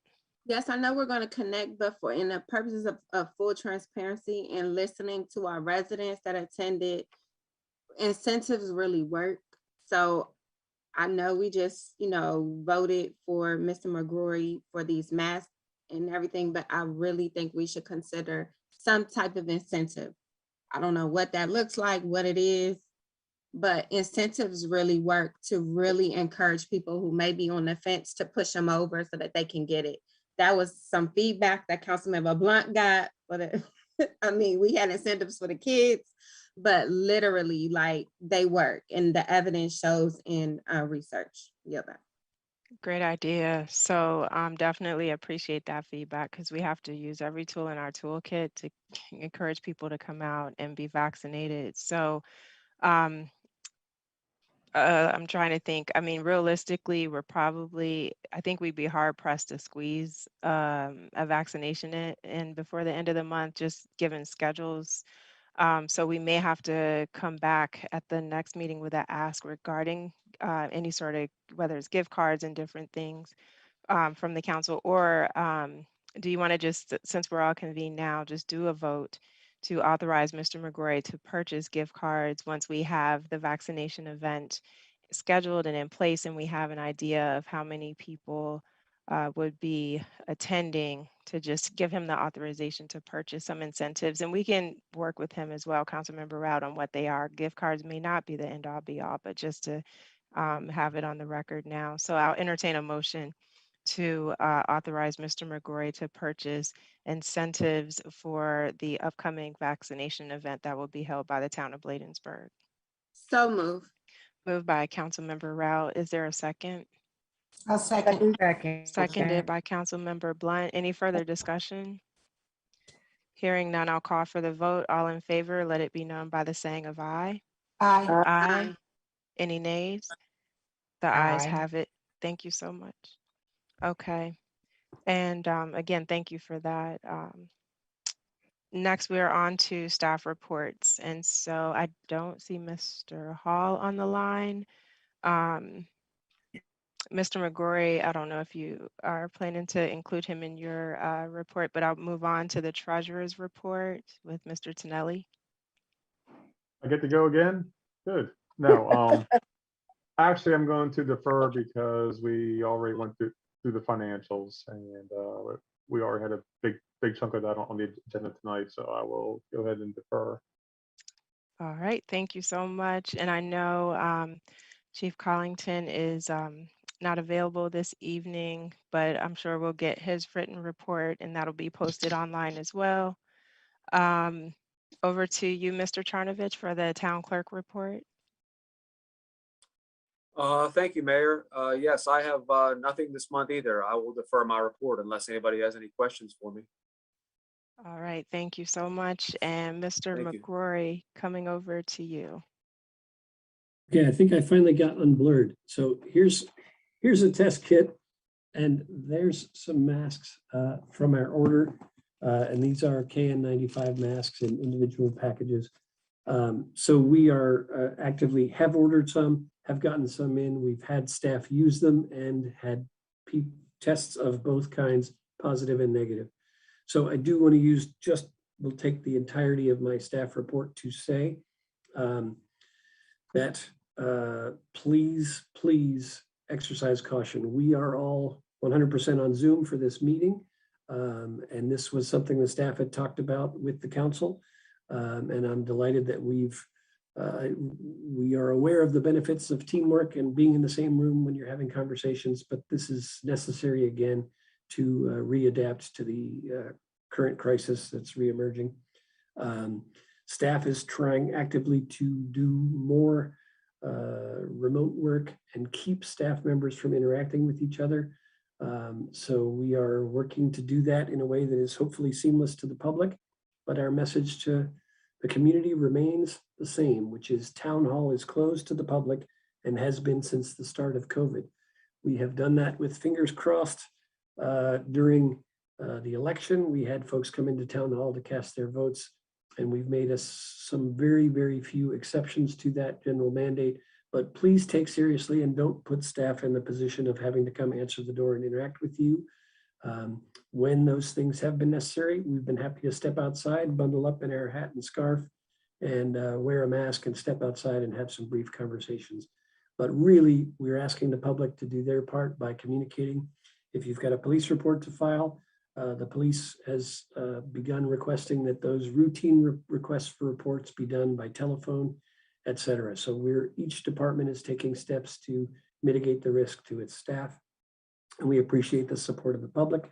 And since you mentioned the Public Works Department and Public Safety, Everybody did a terrific job in adapting to the snowstorms last Monday. To start the new year, our first business day of the new year was a snow day. And then Friday, we anticipated some issues as well. But thanks to the newly implemented phone system, we were able to make that, we hope, largely seamless to the public, responding to phone calls and continuing to serve the public. So I'll wrap it up there, but thank everybody for helping keep the town staff safe, and thank all of our first responders and public works crews and the rest of the civilian staff for coming in and making this remote work or doing their bit, driving around under hazardous conditions, whether operating a plow or patrolling the community in uniform or taking dispatch calls. So that'll conclude my summary report on behalf of the Public Safety Department, Chief Collington and Mr. Hall from the Public Works Department. Thank you. Great, thank you for that, Mr. McGrory. So that completes the staff reports at this time. We'll move forward with the mayor and council reports, beginning with Councilmember McBride.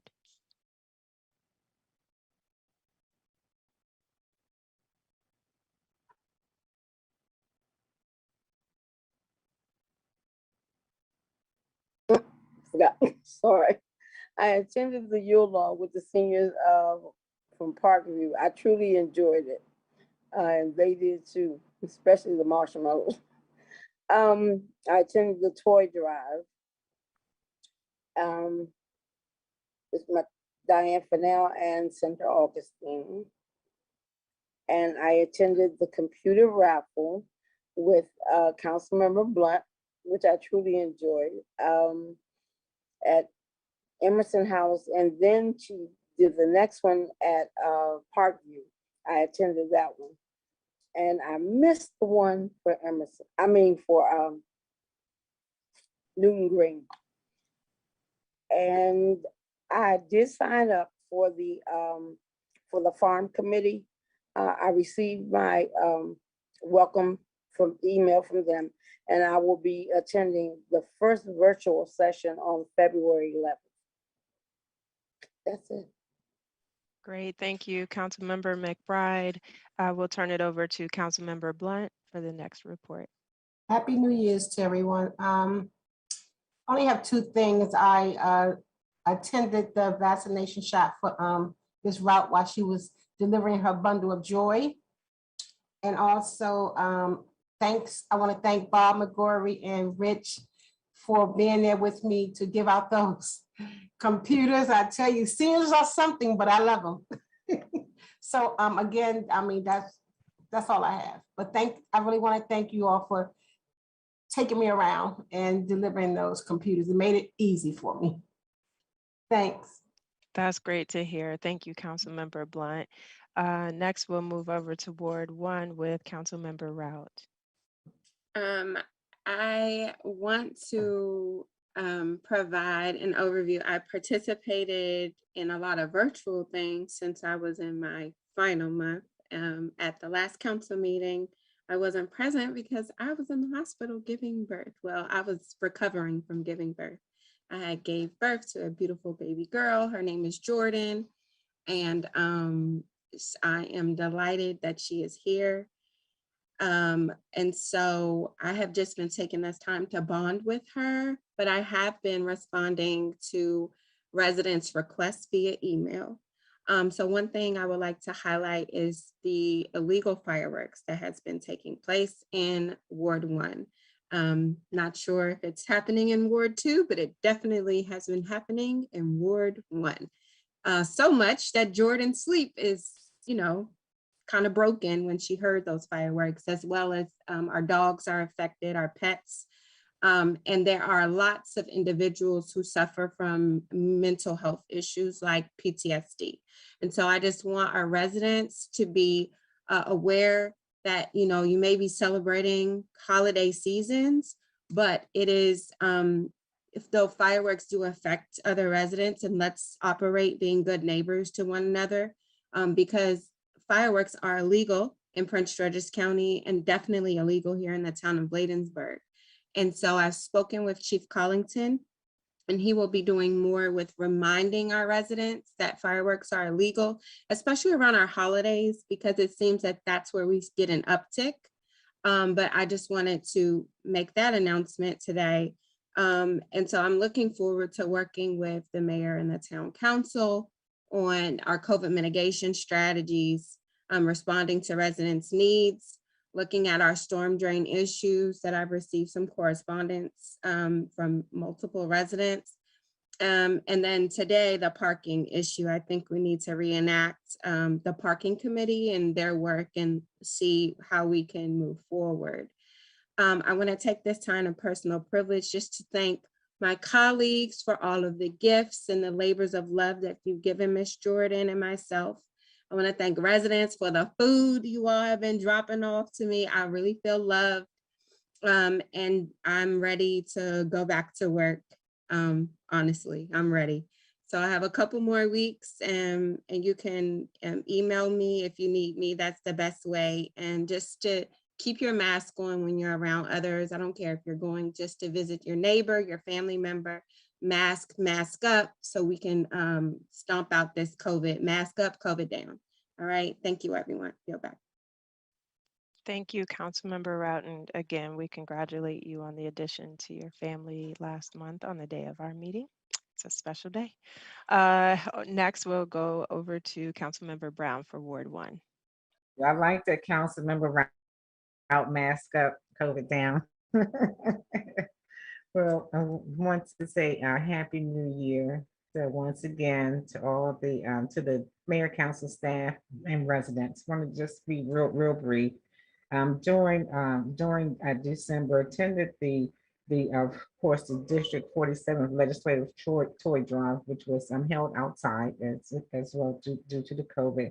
And also, I do want to congratulate the Bladensburg finalists, those who received awards, and even just our officers again who work tirelessly every day in keeping the Bladensburg residents safe. So thank you all thank you all as well. Yeah, that was our first, or my first, and our new Councilwoman McBride's first town meeting. So it went pretty well.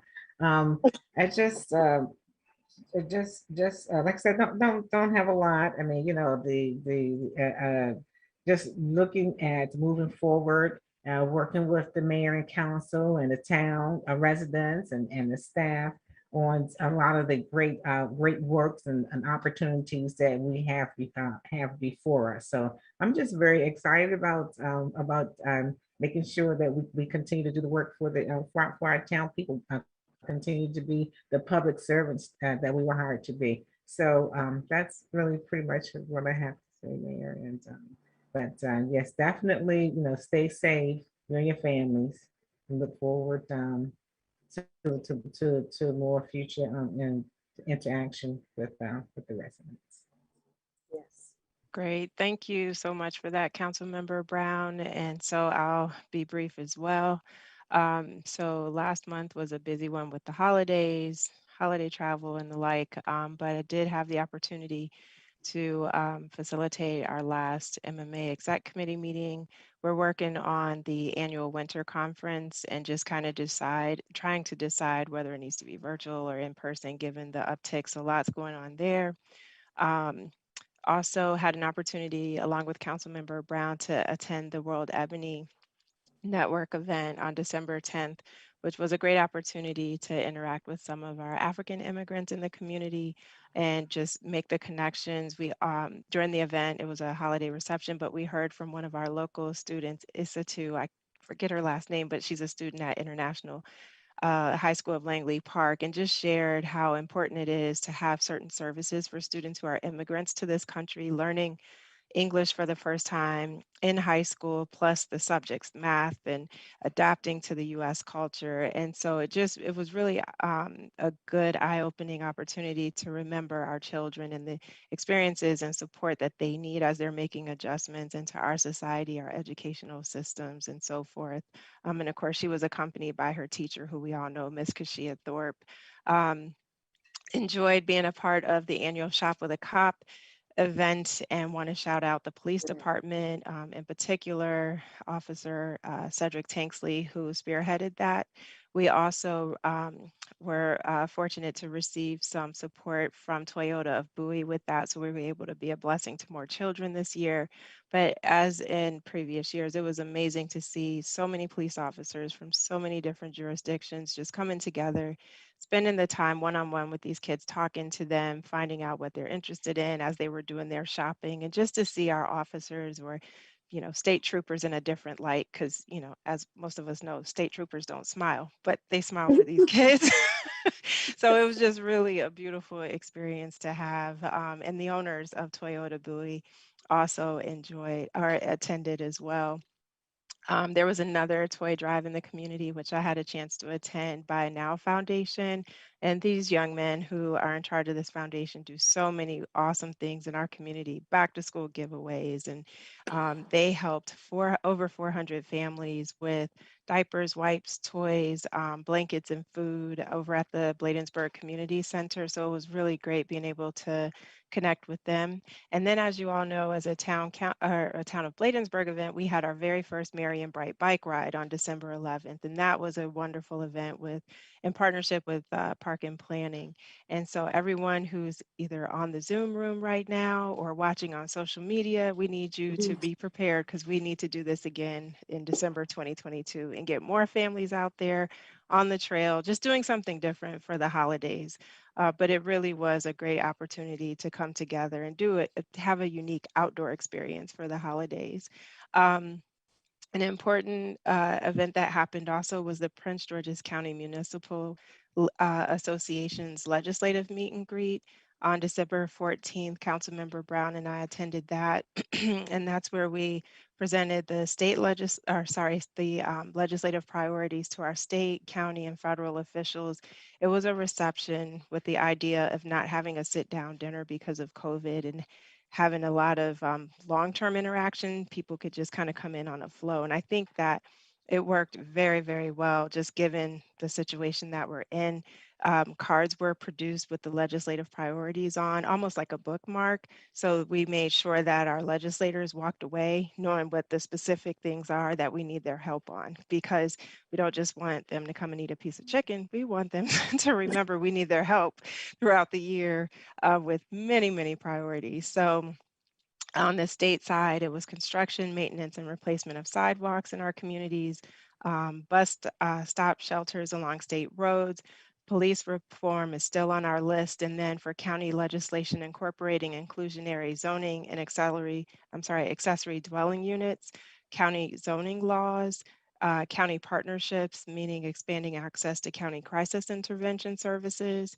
And then not that it's necessarily a legislative priority, but we're asking for support with the state legislation on a priority for MML, which is really the restoration of highway user funds, because while we have them, we advocated for them for a few years, we got them back, but the reality is they sunset in a few years. And so we really need to lock in steady income for the municipalities from the highway user revenues so that we can stabilize our budgets, knowing that those funds will be coming in from year to year.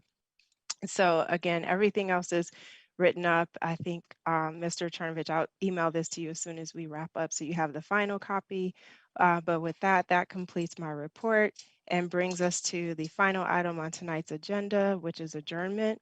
I want to thank everyone for joining tonight. I think we had some very productive back and forths and conversations, and just look forward to moving forward on the ideas, the priorities, and projects that we discussed tonight. So with that, may I have a motion to adjourn? I so moved. Moved by Councilmember Blunt. Is there a second? I second. Seconded by, I saw Councilmember Rao. Any further discussion? Yes, Hearing Mayor none. James. Yes. I do have some discussion. We were just emailed, and I think for the residents tuning in, we were emailed by County Exec also Brooks. I put the information in the chat. If a resident needs a testing kit immediately, there will be a distribution at the closest one is the Kentland Community Center to us. It's tomorrow Wednesday at 10 a.m. and Thursday at 8 a.m. And it's on a first come, first served basis. It's for residents 2 and up. and proof of PG residency will be required. So if a government issued ID, a lease, a utility bill, but if our residents need test kits, they can go on Wednesday and Thursday. And I'm sure Mr. McGrory will have our staff put this information out because we were all just emailed this, but it was like hot off the press and I just wanted to share it just now. Yeah, thank you, because between navigating the Yes. agenda Yes. and Yeah. this, it's good to have other people with eyes and ears on email Yeah, and everything yes. else. Thank you for that. And so totally agree, if we could get an email blast out tomorrow, just, or yeah, it's too late tonight, but tomorrow, just alerting residents, that would be helpful, Mr. McGrory. And with that, I'll call for the vote. All in favor, let it be known by the saying of aye. Aye. Any nays? The ayes have it. Thank you all so much. We're Good adjourned. night, Good everyone. night, you. everyone. Good night. Good night, Good everyone. meeting, good Be meeting. safe. Good night, thank you. Good meeting, Yeah. everyone. Yes, bye-bye. Bye.